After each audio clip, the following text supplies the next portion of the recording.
Here, the other part. All right. So now we have a small interactive session. I invite Dr. Prakash Mugli to take a lead on this, please. Session, and I have two great gentlemen for this session. This is going to be a session where I expect you all to ask questions to people on the dais here to understand about investments into startups.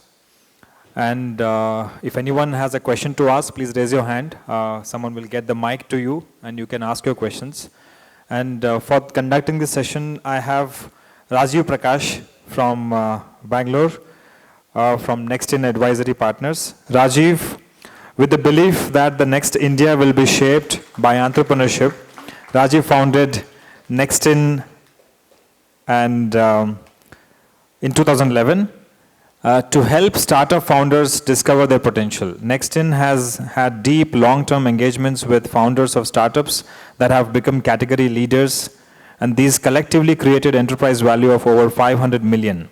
Prior to Nextin, Rajiv played several 0 to 1 leadership roles in firms such as Anderson, Future Group, KPMG, and Cisco. He was part of the co-founder in 2 startups and in financial services and in retail, on the board of Deshpande Startups now and the governing council of Deshpande Foundation. He did his post-graduation in management from Ahmedabad. Thank you, Rajiv. Thanks for being here. We have one more very esteemed guest for this session, Mr. Ravindra Krishnappa. He is a venture capital professional, an entrepreneur, and an avid teacher with over 24 startups in his portfolio. He is currently the management partner at July Ventures.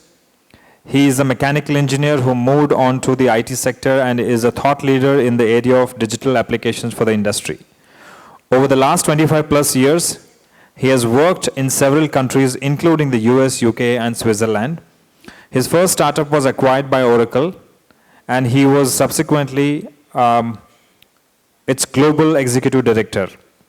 He sold his second venture, which was in supply chain applications, to a publicly listed company. Since 2010, he has been working to develop the entrepreneurial ecosystem, particularly in incubating ideas and working with early stage startups and their founders as a CEO coach. He is a board of director or on an advisory member in a number of startups. He has been an active member at IAN and a charter member with TIE. He is also a trustee at several NGOs working on causes ranging from education to public transparency. Great. Thank you very much, Ravindra and Rajiv, for being here. As I told, we want the session to be free-flowing, Q&A, and give insights to founders and those who are planning to start their ventures. So anyone has a question to start with? Yeah, so how many entrepreneurs who already have a startup and building the company? Great. And then how many students? We have some students who presented some idea. How many students out here who have presented their ideas at Ideathon? Great. Yeah. How many of you come from a business family? Those whose parents have already set up a company? Raise your hand. Hi. Okay. We have some 6, 7. We have the mics ready. Okay. So anyone has a question to start with? So I'm going to wear the hat of a hustling startup founder today and have my own questions on behalf of them till they come up with their own questions.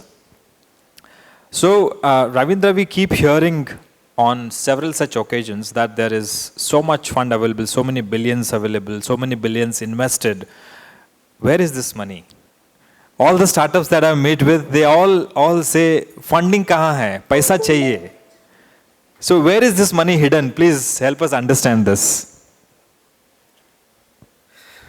So first, thanks for this. So happy National Startup Day. I think, if you had asked me 15, 20 years ago, or at least not when I started entrepreneurship 30 plus years ago. If you had asked me if we will, as a nation, will we have a national startup day, I probably wouldn't have believed it, right? So I think it's to all of your credit that we have reached that particular stage, and I see a lot of familiar faces. So I said, when I walked in, I was thinking there's only one person I didn't know amongst the panel here, so good to be back and talking to people. So first and foremost,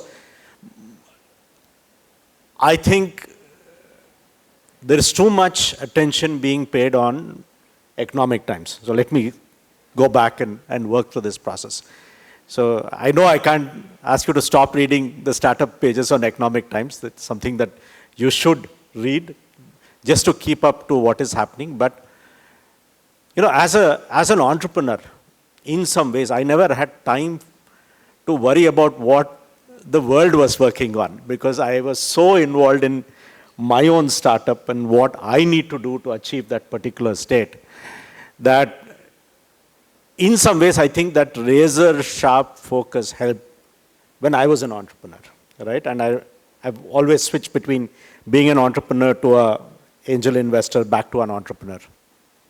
So the first thing I'll tell you is, as an entrepreneur, if you have a lot of time to go around reading all of this, getting into debates, I think in some ways you're wasting your time. I know it is very raw and in your face kind of feedback, but please take it with the intent that,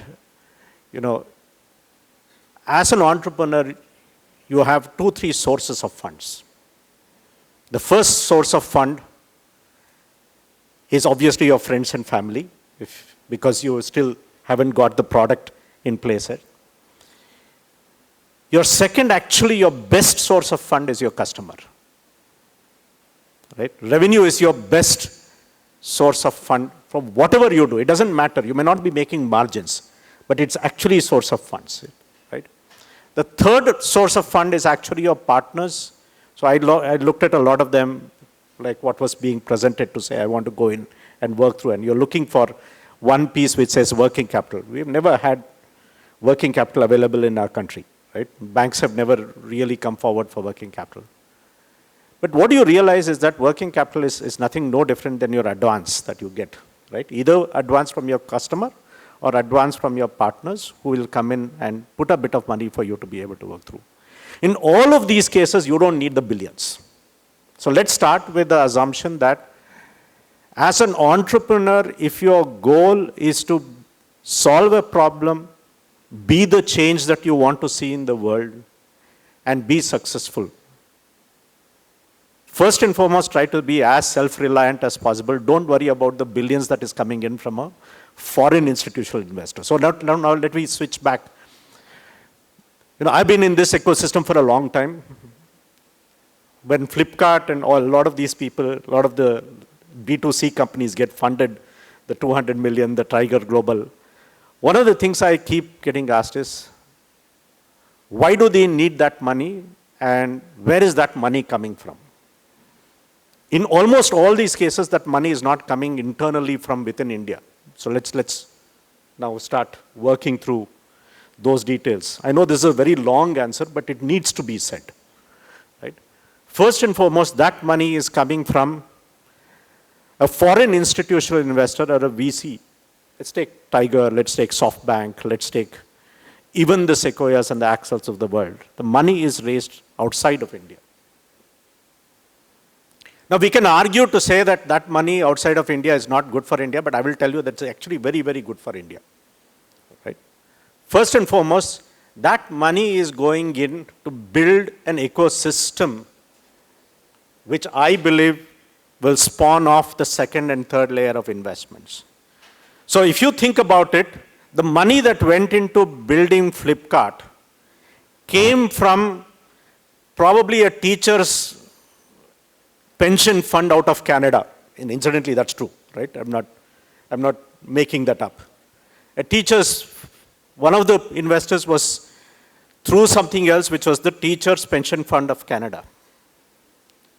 But the money that the founders made, you have to realize, is getting deployed as a Navi, which is a startup that Sachin has done, and a few other things within India, right?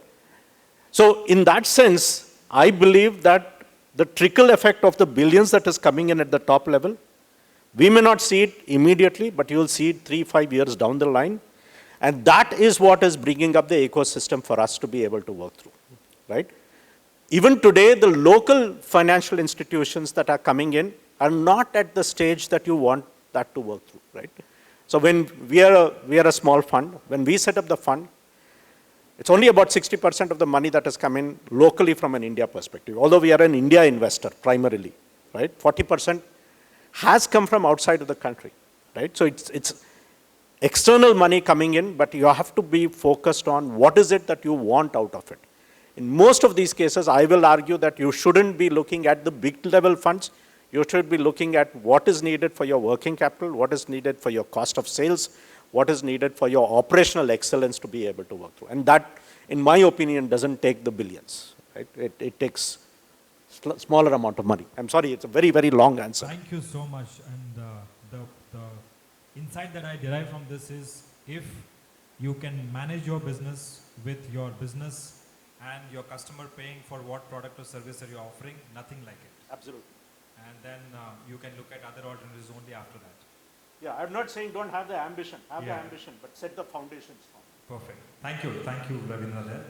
Rajiv, like in some context, if there are 10 people who are working in a company and they're just discussing, and if someone in that said, I work for an IT company sometime back, there used to be like a special first-class citizen category. Someone saying I'm working for a manufacturing, working in a factory, probably was looked down upon. And today, something again similar to that, if there are 10 founders discussing, and if the talk is like, are you funded? And if the founder says, no, I'm not. And if there's someone, no, we are a funded company. Almost to the tune of saying, if I'm funded, I'm like a first-class startup, and if you're not, and then you are a second-class startup. Is this ecosystem, or so much of news of funding, Shark Tank and investments, is it creating negative sentiment in the startup and pressurizing the founder to really go and seek funding and become a funded company? What are your thoughts on that? Well, if you're sitting in a room and somebody's claim to fame is being funded, perhaps you need to leave the room and find some other room where there are more real people sitting. Okay, that's more as an aside. But I think we were reflecting a little bit in the conversation that Mr. Sabnis was having, right, about Coimbatore and about how funding is being seen as one signal of validation. I would probably go more with Ravi in having a counterpoint to that I think the startup ecosystem has got too financialized. The founder is at the center of the startup system and not the investor. I mean, with all, because it is a founder's game. The startup is a means, the founder is on a particular journey, and the startup is a means to that particular getting there. For example, when Mr. Patil set up this venture a long time ago, it didn't start with, let me go and get funding. It's about solving a problem, and over the years, okay, building a very, very fantastic business, which now has got a full ecosystem supporting it and now giving it back through the investment model. So I really feel that if you're sitting in a room with real founders who are solving real problems, rarely would be a situation where one will land up using this funding as a way of demonstrating. Perhaps if you were to use funding as a way of differentiator versus what you achieved in the market, perhaps there's something not entirely evolved in that particular founder. Rarely, at least among the founders I have worked with, people have shown funding. I mean, it probably Shark Tank, Economic Times, okay, or let's say somebody raising particular and on LinkedIn saying I raised this money. There might be certain milestones, but within groups of founders typically talk about real problems they are facing. They talk about how am I going to get talent, how do I retain, how do I get a customer, can you connect me to someone? Okay, so those are probably more real conversations, okay, versus funding being there as a particular badge of honor. And that's my response. Fantastic. Yeah. Thank you so much. So if you are surrounded by people who want to look at you with the lens of, if you're not funded, you are not a good startup, better find a different room. You are probably in the wrong room. Thank you. Just a point to add.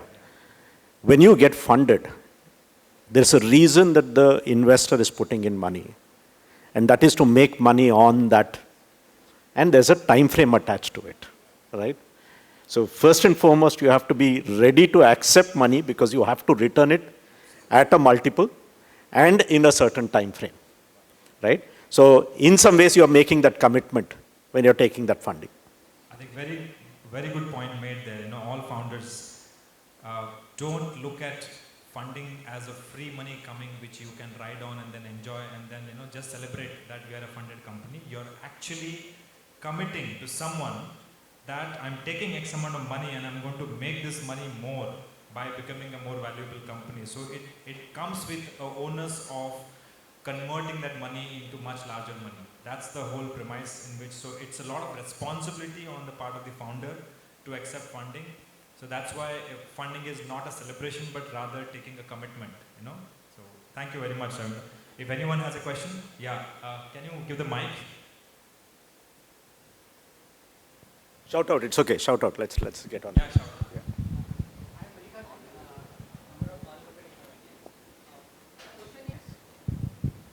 We tried 2 or 3 times. You can use the mic. Thank you. We tried 3 or 4 times with the government grants. We found that, again, we are also trying with angel investors.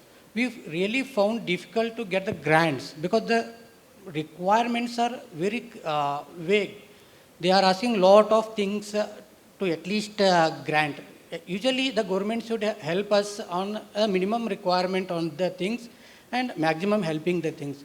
Like to get the 5 lakh rupees of Riddhi scheme, we need to show a lot of tractions and again our development status. It's not about an idea. Again, beyond idea, they are expecting us to project and then get a 5 lakh with the 4% of interest. So why really government is not initiating something where they can get a small ticket size of things. Okay, you get a 1 lakh or 2 lakh something, you do it something, then you will get a further stages of. So how these established VCs or angels can work with the governments and help this ecosystem? I can take part of it and we can spend and probably have others. So first and foremost, let's understand that the government, any government job or any government money that is being spent, they are spending as a trustee of public money, right? Which means that they have to put 3 things. One, they have to figure out how to assess whether you are eligible. 2, they have to create some kind of a condition to say that tomorrow somebody else can't come back and said you gave it to them because you know that, or there is some nepotism involved in the second piece. And the third piece is even much more.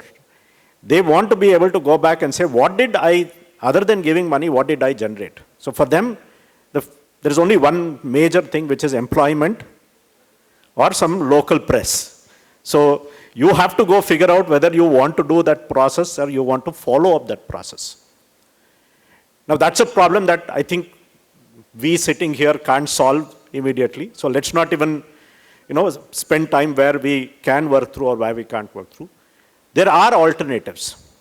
So you talked about what are the alternatives? The alternatives are that there's a lot more money coming into the incubators, where the incubators make the decision to go back and they have the ability to now approve or provide the grant.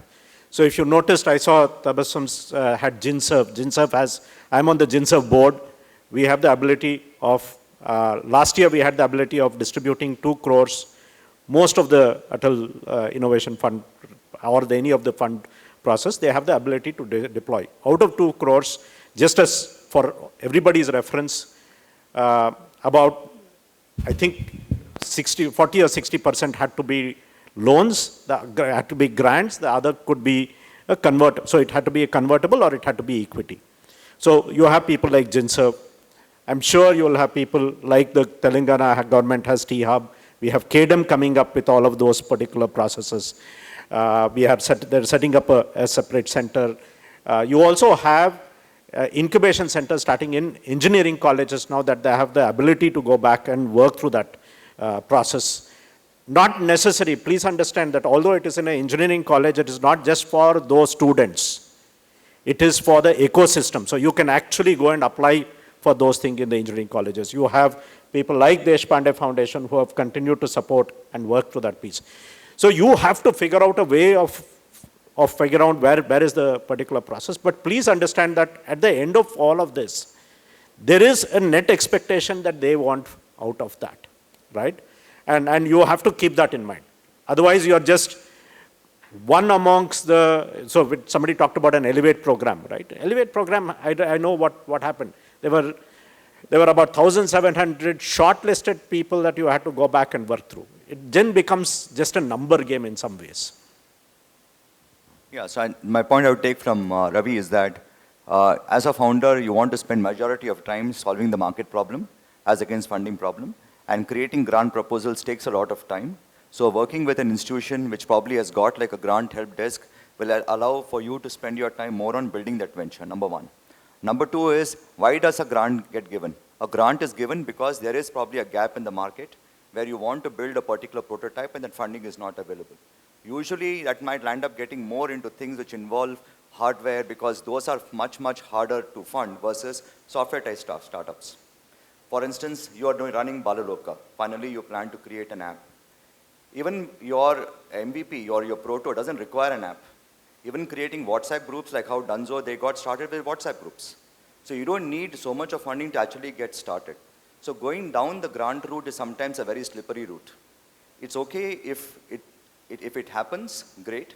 But betting on a grant, and even in many cases, after people have been awarded a grant, to actually get the disbursement of the grant also has taken a year's time. So I would not build my startup with an expectation of a grant. Yes, now the sources are available a lot more.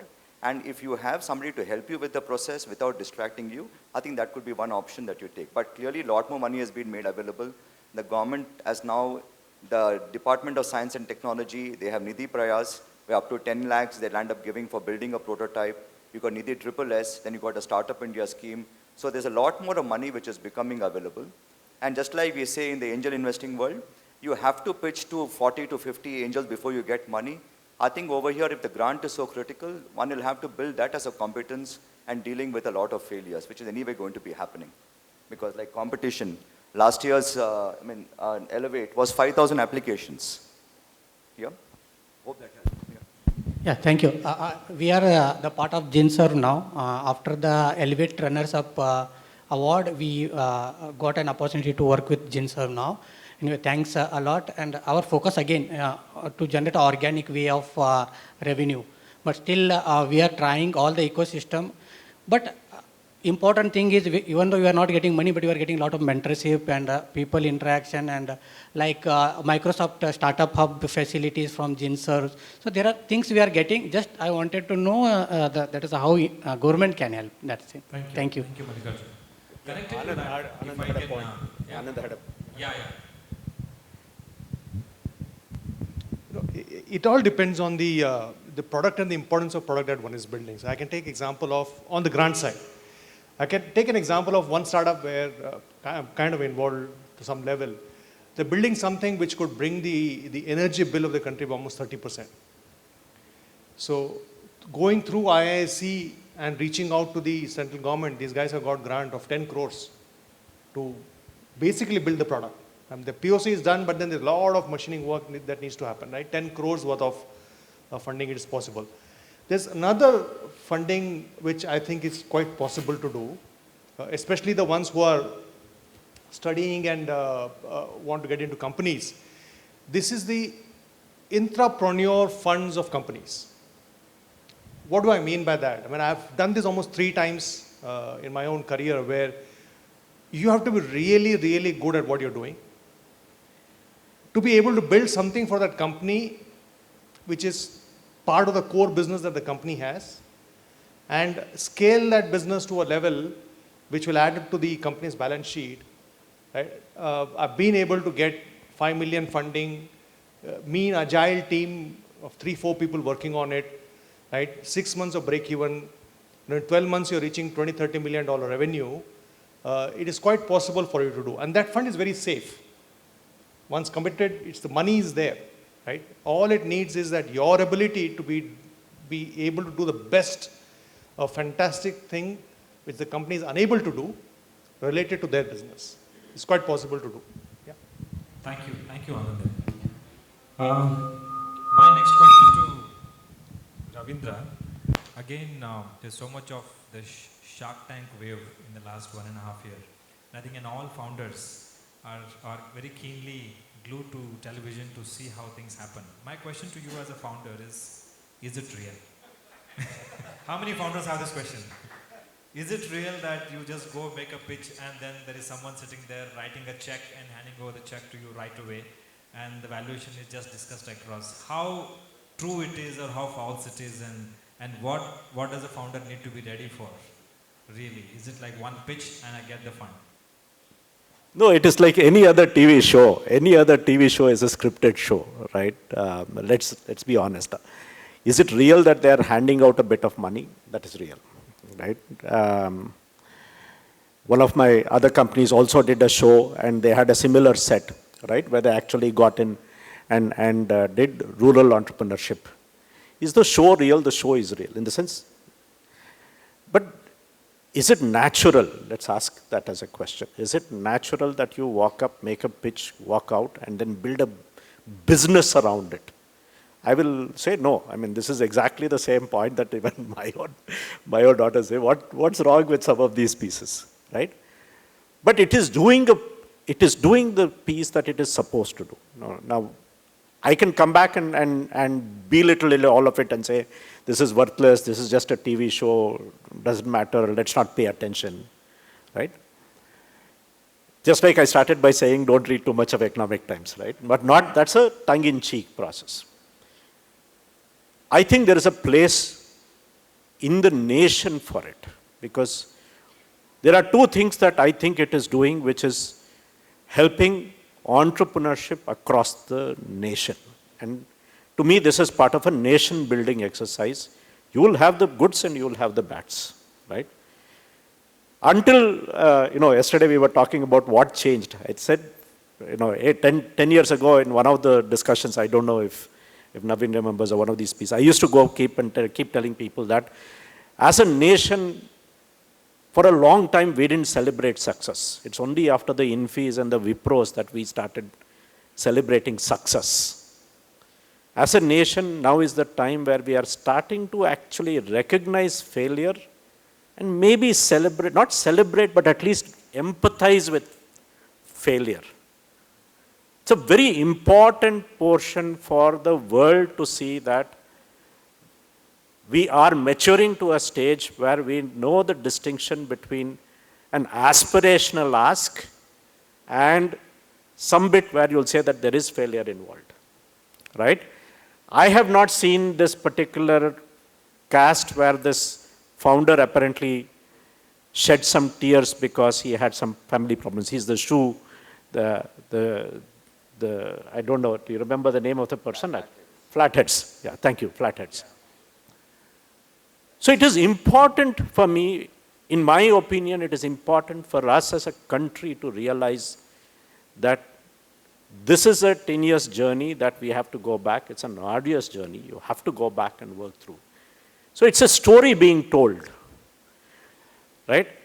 If it produces these 1-2 thought leaders or 1-2 people who you see as your equivalent of superheroes, I will tell you that it is much better than a Tezab as a movie that Bollywood produces a set of heroes, right? To me, the net outcome from an entertainment, if it produces that, I'm very happy for the nation. Now, will I take my startup and go and preserve? That's a completely different matter, right? What do you want out of that is what you would ask, right? So I, for example, know one of the founders who does tags. He does this chips, and he was portrayed on that. I think he even got a small piece of money. And just between us, this is something, that deal that came to us, and we said no, because it's not something that we are interested in, not B2C. But the guy has actually leveraged that presentation, has leveraged that marketing to go and focus on a few other markets and say, this is what I'm going to get in. He's used that to go put that into stores in a lot of cases. So if it gives you that opportunity, then why not? Right? So two major factors. It's like any other show. Treat it as any other show. Figure out what you want out of it. but also learn what you got out of it to go back and work through the process. Thank you so much there. So founders, it's a dream world. Don't expect that you make a pitch and you get the check. If you get it, perhaps you have figured it all. Otherwise, you have to go through a lot of iterations and rejections. Rejections not because someone doesn't like you or you don't have a good luck, but rejection more so because you're not ready to manage that fund which the investor can give you. That's what the investor would see. Yeah, please. But over here, we went one step ahead of Shark Tank. The three teams got a check even before the pitch. Even before the pitch. Thanks. So Rajiv, a question to you is, I'm a founder, right? And I start working on an idea and it takes money. I have some savings, I put into it and I start to building it. And once I've taken this journey, there's no looking back. I have to keep moving forward. And keep moving forward means it's going to need funds to whatever extent, at whatever scale I'm building it. Now, my money is getting exhausted. Then I look around and then I try raising money from close ones and friends and all that. So the question is, as a founder, how long should I just keep stretching to use my own resources to build this organically, or so to say, or just at a small scale and wait. Or should I say, no, I'm not going to exhaust my funds and let me just go and pitch to investors and raise money. What is that element which tells me as a founder that, this is the time I should go and ask for funds? Or, or this is not the time, let me keep waiting and put my own funds or raise money to debt, soft loans. What is your take on that?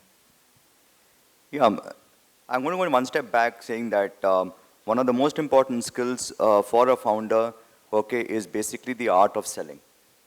Because you got to be selling whether it's for funding or for talent or for customers. Now, if you're going to get into a mode where you start using your own money as a substitute to you going out and asking for capital, because sometimes people tend to be a little bit shy, or they don't want to go and ask for money, just like they don't want to get talent, and they like being in a particular place constantly building versus the product going out into the market, you going and getting capital, etc. Now, obviously, there will be certain, let's say, medtech kind of startups where it takes a really long time to build something. And that's a different matter.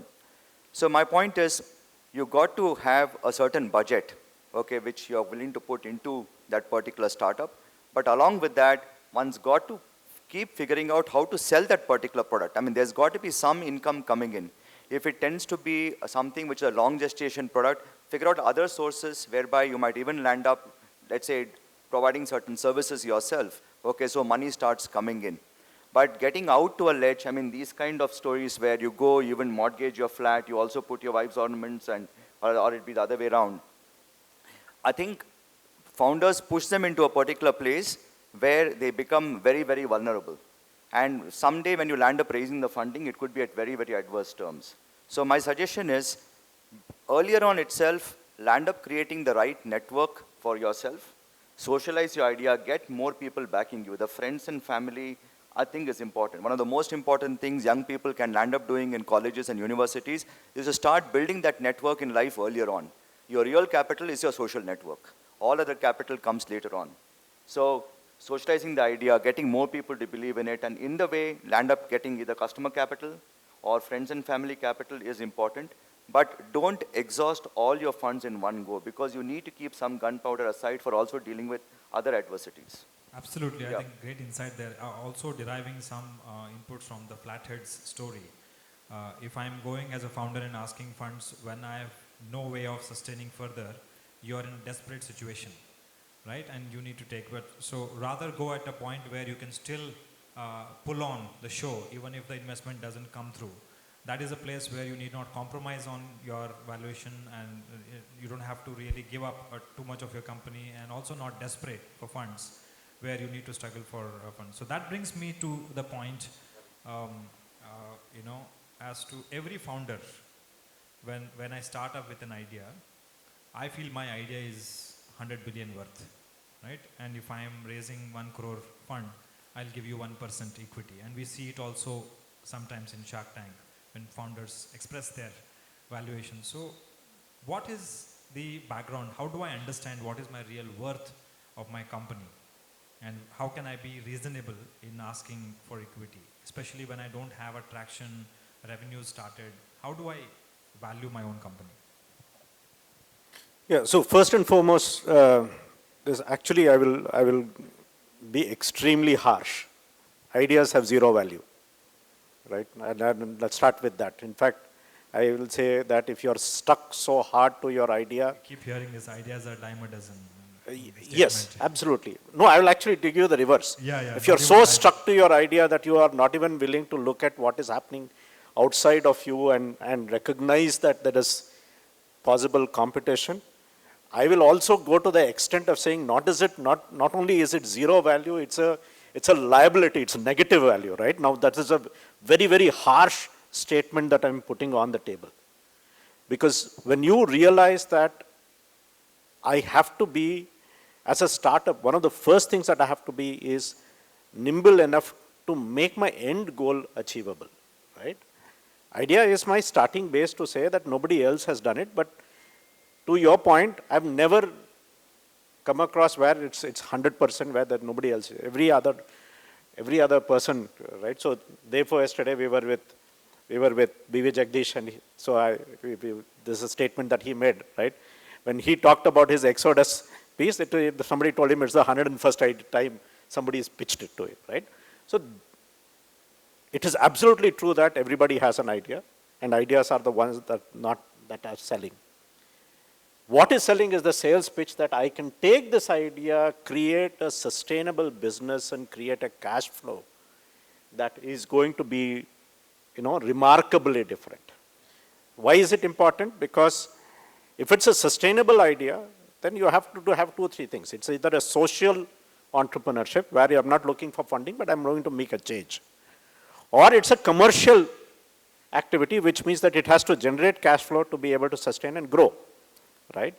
The third one is where you're saying, look, I don't know what it is, but I know at some unit economics, this is going to flip around and then there is wealth creation going to happen. So it's only those 3 cases, right? So to come back and say that I am going to base it on an idea itself is a fallacy. So which means that either I have to project that this idea is going to make such a big social impact that, as Anand was saying, it's going to reduce our electricity bill by 30%, right? You will have some valuation attached to it. Or it has to be somebody who says it is going to generate so much of free cash, which is essentially a DCF calculation that the income tax department still uses to do your valuation. It's a discounted cash flow to say that I'm going to generate. The other pieces are that it is going to scale at such a piece that it is going to have a first mover advantage, and that is what the valuation is based on. So today, if you were to go back and look at Mama Earth, there's a whole lot of debate on Mama Earth. Why is it priced at this IPO, forward multiples of XYZ? The issue is that you are not comparing it to another startup, right? That's the real issue. The issue is you are comparing it to say that if you have an equivalent of an FMCG that is coming in and starting to create that kind of a growth, that kind of a market, that kind of a distribution network, what is the cost of replacement or what is the cost of investment that they are going to incur to make that happen? Great, thank you. Any other audience with a question? Yeah, that's good. Please, Mike. Thank you for that. I'm Shankar. I have started a company called Raban Control Solution Systems. My question is around when you are funding a company, maybe Ravi, you can relate more to me than other people. I am fully employed by somebody right now. I earn a lot of money because I'm in the IT field and I'm a senior principal engineer. I started the company, I truly believe in what I'm building, but it's to replace my income from the startup, it's a big challenge at this time. Though I have a product, Prakash is my customer actually. So we started generating some revenue now, but when I go for funding, for example, if I want to, can I get funding for my salary, for example? Or if I hire somebody on full-time and I can support them on part-time, is that model acceptable to funders and investors in general? Oracle and gone back and forth. entrepreneurship is not something that will give you a salary. It is going to give you at best satisfaction and a capital gains, which means that you have to, you're investing your time today for a future earning on a multiple. Now, that can be this. So the base from a financial perspective is exactly the same that you do in any other investment. It's risk versus reward, right? So the risk that you're taking on your current salary is what you are putting on the table to say, I now need a multiple of that in reward when I go to do a capital gains. Now, capital gains can come in when you exit, when you sell part of your shareholding of that, or when you generate enough dividends that you can go back and say, now the dividend is good enough for me. I know this is exactly what all of them will tell you, that you have to generate dividends for you to be able to make that happen. So first and foremost, can you get funding for salary to what you are currently earning? Absolutely no, right? Why is that? It's actually seen as a negative indicator to say, just like I said, you have stuck to your idea, it's actually a liability. This is also a liability to say that, look, if you are not demonstrating your skin in the game, then no investor will come in and say, I want to now participate with you. However, today, I think there is a greater recognition. We were talking to a company where the two founders were not taking any salary at all. So we said, look, one of the conditions for us, whether they created a cash flow and showed that they are not taking any salary. We said, this is not sustainable, right? In 6 months, 8 months, your wife or your parents are going to come back and say, hey, this is not sustainable, get off the bus. So we go tell them that you can take a certain amount. Now, what that certain amount is very, very situational, depending on where you live. So the point that I'm saying is, all funders will allow for a certain money to be taken off, that is subsistence or subsistence plus. When I say subsistence plus, it will not allow you to save money out of that, right? But it will never replace salary. And don't think of replacing salary for at least 5 years when you plan out. Now, these are very, very strong statements that I'll make, right? 5 years is probably the minimum. And just part 2 of his question, if he is earning a good salary in a company and he hires someone to manage the operations, and as a founder, as a part-time support system, he is supporting the thing, is such an arrangement acceptable to investor to invest, where he continues to work? No, so as long as it covers the subsistence, it is. That's why I'm saying they will replace the subsistence. But if that is part of it, to go back and say my buffer is so much, I will still question, because 100% of his time or your time is not going to what you want to do, right? So first and foremost, it's commitment. And we do not, as entrepreneurs or even as investors, a lot of people don't realize that our biggest commitment is time. Today, if I'm sitting here, what am I committing? I'm not committing money, I'm committing time to this ecosystem, right? And I'm committing time as an investment, right? That's a very, very important portion, that question. I think Venkatesh had something. Mike, please.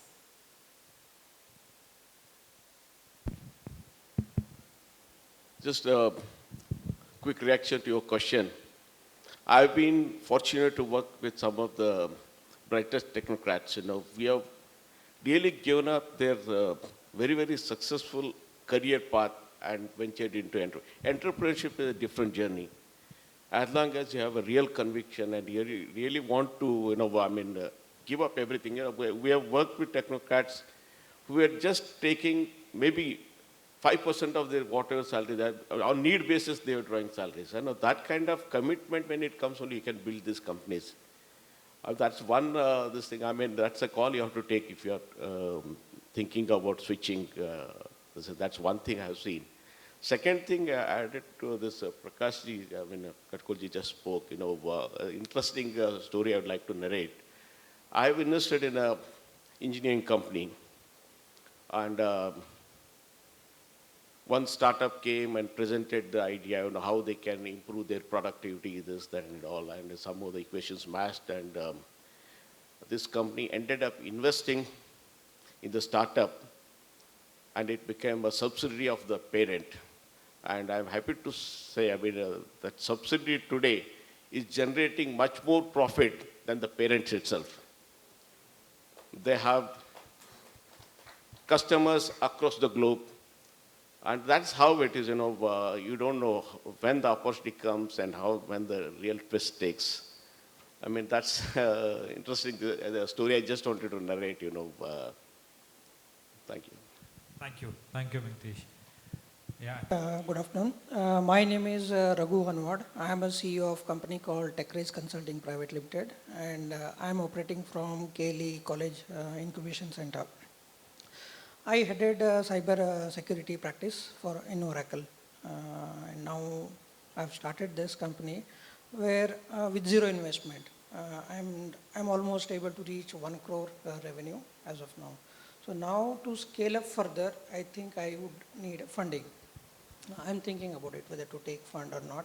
So my question to you is twofold. As an entrepreneur, when somebody funds a company, what it takes, how much control an angel investor will have in my company, what all I will have to reveal, and maybe how much money I have to keep giving back, is there anything, or that's one. And let's say my company loses everything, then how do I pay it back? Is there anything else attached? That's from an entrepreneur. And if I'm an interested angel investor, right, I want to invest in somebody's company, so how much money do I get back? Or how do I get back? And if company fails, what is it for me?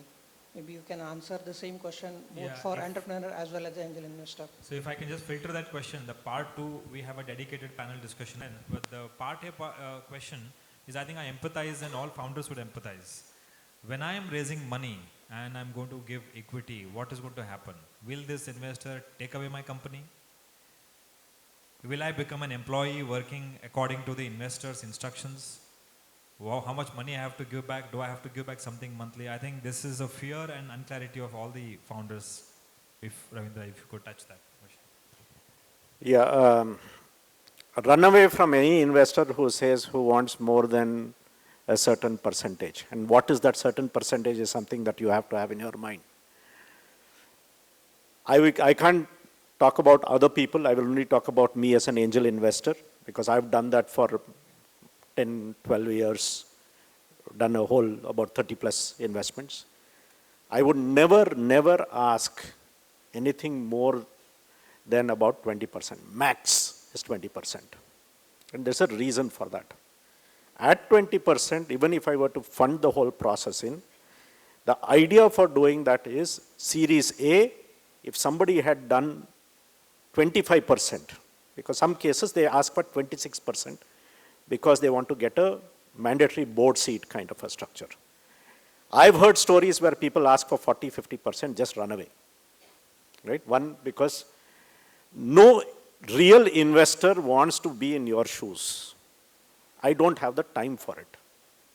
If I'm going to invest in 4 companies, please understand that, again, what am I investing? Other than the money, I'm investing my time. I do not have the time. No investor has the time to invest in more than 4 or 5 companies and do any value add at any given time. You can, over a period of time, you can work through the process. All of us come with some thesis, if they're a real investor. My thesis was that I would take 1 company every quarter. In a year, I would only invest in 4 companies. However, I built it over 4 or 5 years that I had 16, 20 companies, right? And the reason for that was not related to either the money or what they were asking. The reason was my own ability to give you time, right? So first and foremost, anybody asks for more than that, run away. The second piece is that typically a practical investor will try and do not take more than 12, 15%, again for a different reason. 2 rounds of disinvestment, they shouldn't drop to less than 6%, because then they will not have enough ability to go back and leverage. They have to stay with you for at least 5, 6 years for you to get your second round of investment, which is, if you've done it at Angel, then it's a pre-series A and a series A, at which time they will get an exit, and that's what they're looking for. Great, yeah, Rajiv. And another important thing from an investor's perspective is, don't take so much equity that the entrepreneur's incentive goes away. So, I mean, I think it's answering in the other shoe. Yeah, so, I mean, the only thing that drives a company for a reasonably long amount of time is the entrepreneur's incentive to keep building it. If you land up controlling the entrepreneur versus supporting the entrepreneur, then it will only go so far. And it becomes the investor's company, not the entrepreneur's company. That's number one. Number two, you asked a question about what kind of liabilities. As long as you're the entrepreneur in the board of the company, you're there with the start and you're going to be at the end. During COVID, there were many unfortunate incidents where companies went on a downward spiral. And entrepreneurs, I mean, you had statutory dues, creditor dues, etc. Unfortunately, all of this comes under the entrepreneurs. There may be investors who may take a board observer seat, but then they will not land up taking the liability for it. It becomes the entrepreneur. So very often, if your strategy is driven by an investor, say go burn money and grow it, ultimately it's going to be, for investors, there will be many, many companies to diversify their portfolio, but the downside of that strategy will still be your responsibility. And that's how, unfortunately, it turns out. Thank you, Raju. We are really running out of time. If we could take the questions off stage during the tea break, would that be fine? Or as Raju said, you can just ask the question because we have one more session. These are diamonds in the minds of the founder. Ideas don't have value in the minds of an investor, you put it bluntly. I'm putting it in this way that many of times the founder feels it quite hesitant to put in idea, come forth, because he has that fear that his idea might get stolen. And how far the ecosystem ensures that his fear is fitted with. Because the investment and participation comes at a later stage. That argument comes at a later stage that your idea doesn't have a value or your idea has a value. But the very fear in his mind in coming forth to the forum, asking for or pitching, is that he feels that there is a fear in the ecosystem that my idea, someone else will hear it out and get stolen away. Please answer. Thank you. Thank you. And that cannot be stolen by any way. And it takes time, energy, resources to convert and execute and build the company. Who has time? It's your idea. I don't think this fear is real. It's an imagined fear that someone will steal your idea. It's not possible. Ravindra, if you could. Yeah, so like all these things that have two extreme ends, there is always middle ground, right? So if you were working on a molecule for cancer from a pharma perspective, yes, I will grant that you may have something that is worthwhile for somebody to steal and be able to work through. But in most cases, what I have seen is that nothing stops you from working on your idea to get to a stage that you have created a moat. You understand moat, right? That means there's a cost for somebody to come in and come into your territory. This is the law of nature. When I want to preserve my territory, I'll go create a particular moat and say that I will not let people come in, right? Idea per se cannot be the moat in that sense. So you have done something beyond idea to get and create that moat. In some cases, that is time. In fact, I would argue that in most cases, that is time, not money. The other part, converse to it, is what is it that you can do so well that others lose time is your execution.